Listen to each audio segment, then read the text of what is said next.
Now, with further development of the primary follicle during the monthly cycle, the follicular cells will continue to proliferate and the follicle will become enlarged, and fluid-filled spaces will appear between the follicular cells, and then they will fuse or coalesce together and form a larger fluid-filled space called antrum. All right, so let me explain.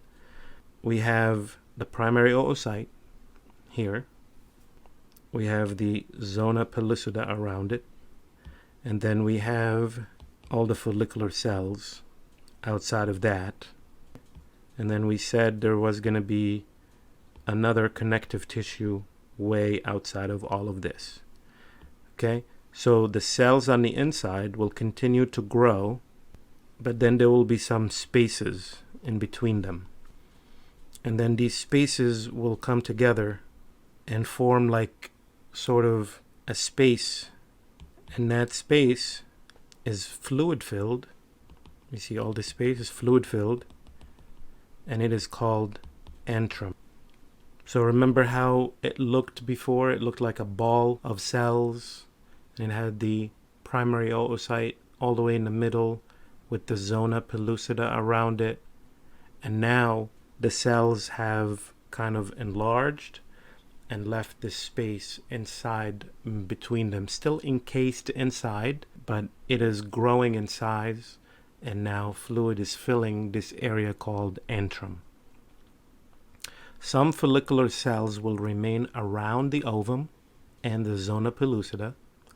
These are called Cumulus Oophorous. Also now you'll see more prominently the connective tissue around the ovarian follicle. Remember that connective tissue that was derived from the ovary stroma? So now that will become prominent, and we call that Theca Folliculi.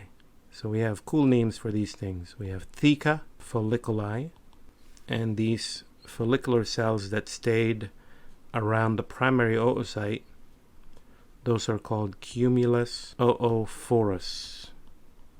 At this stage of the growing follicle, once it develops this cavity, the fluid-filled space called antrum, and the Theca Folliculi surrounding the structure, it is now called secondary follicle. So now we went from primary follicle to secondary follicle.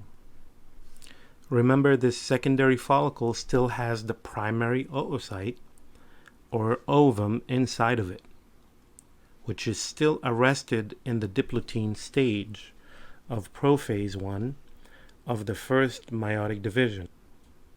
Around this time, out of the 5 to 15 primordial follicles that you started with, only one is left, and the rest degenerate.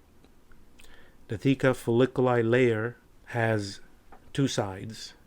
It has an external layer and an internal layer.